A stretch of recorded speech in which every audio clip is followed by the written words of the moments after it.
Hello, everybody. This is Kimchi Crypto. Today, I'm going to talk about Joe Biden.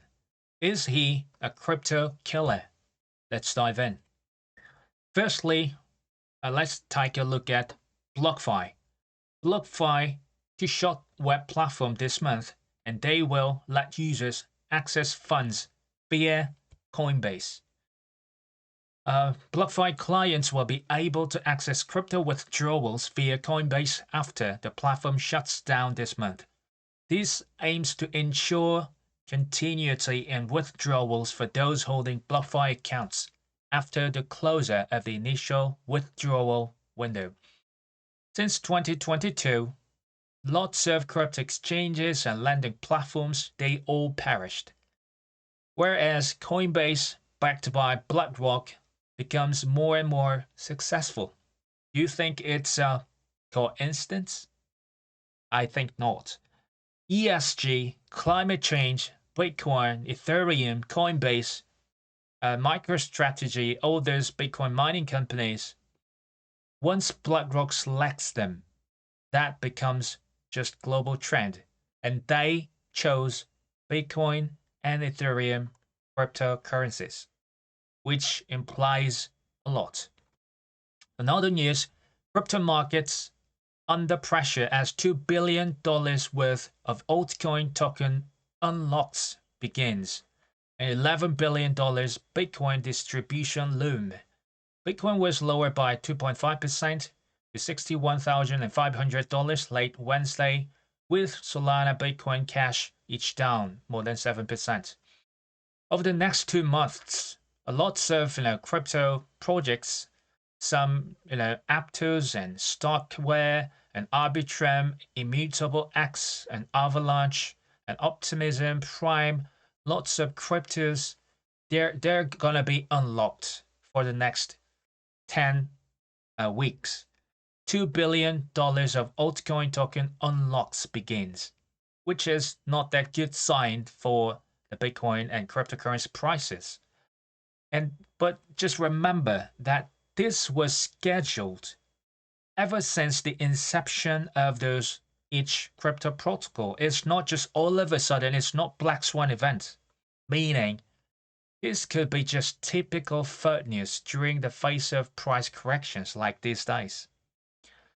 And this is the main news here. US lawmakers seek to overturn SEC's crypto accounting policy. It was on February 2nd. Senator Lunis and members of the House are pushing to repeal the SEC's Staff Accounting Bulletin 121, an effort to make it harder for companies to custody crypto. This SEC's controversial crypto account policy. This is if banks hold $100 in Bitcoin, which is debt, they must hold $100 in other similar assets. It's a must mandatory thing. But this means it's almost forbid those banks to hold any cryptocurrencies. It is very anti-crypto policy, and U.S. lawmakers trying to overturn this SEC's controversial crypto policy. And crypto lobbying groups such as the Chamber of Digital Commerce, they praised the efforts, mandating custodians to maintain an equal asset on the balance sheet as a liability. It demands parity, meaning for every $100 in Bitcoin held, $100 in a similar asset must also be held on the balance sheet. This stringent requirement has proven to deter institutions from offering digital asset custody options. And on May 9th, House vetoes to erase SEC crypto policy while President Biden votes veto. The House of Representatives voted in favor of a resolution to oppose the SEC's anti-crypto policy, the Staffing Accounting Bulletin number 121, as President Biden defends it. Here's a controversy going on. The Democrats, including Mr. Biden, they are on the anti-crypto side, whereas Republicans are mostly for crypto side.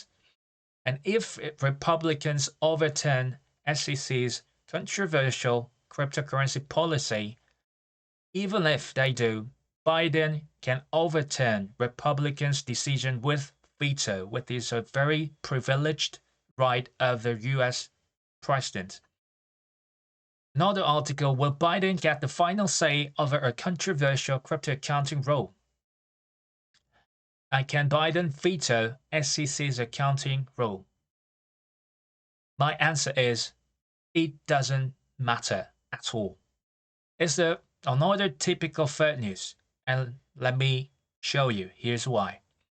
The President Joe Biden will veto legislation allowing financial firms to custody Bitcoin.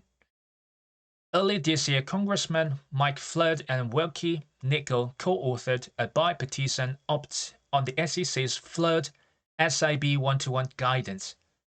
The reason I circled in this red color is this is not law. This is guidance. Another article here in 2023, a SEP State of the Affairs SEC guidance. Oh, it was not law. It was just guidance. Deters U.S. financial institutions from providing crypto asset custody. Guidance means requirements. It's not mandatory law. Do you understand? A Coinbase chief policy officer, he also mentioned SIB 121 guidance of the SEC is not a mandatory law. And he even mentioned SEC doesn't consider this accounting rule ever in the past. So this was when the Commissioner Hester Peirce of SEC wrote on March 31st, 2022, response to Staff Accounting Bulletin number 121. She mentioned a Staff Accounting Bulletin might not be the appropriate vehicle through which to make this accounting change and communicate with it to the public. This is an unusual among SOPs in that it provides definitive interpretive guidance for a very specific, very limited number of public companies. It's not the useful vehicle, when they communicate with the public. And this SAB as a staff statement is not enforceable. This is the most important fact here. But much of the language in the document reads as if it is. Meaning, this whole argument about crypto legislation is another super fudge show just implemented by all the US politicians and even president. So whether SEC hunts down Coinbase, Binance, Kraken, Ripple, Uniswap, Consensus, Robinhood, whatsoever, whether Biden threatens to veto crypto-friendly, not law, but guidance, whether JP Morgan says BTC's fraud, whether Warren Buffett says Bitcoin is a red poison, just go your own way. They are all noises. Everything will be tokenized, and as long as they keep saying like crypto is fraud, bubble, pyramid scheme, or whatsoever, just buy as many Bitcoins, Ethereums, and blue chip altcoins as possible, because in a year or two, crypto price now you can see now will be the price of the past. Thank you for listening.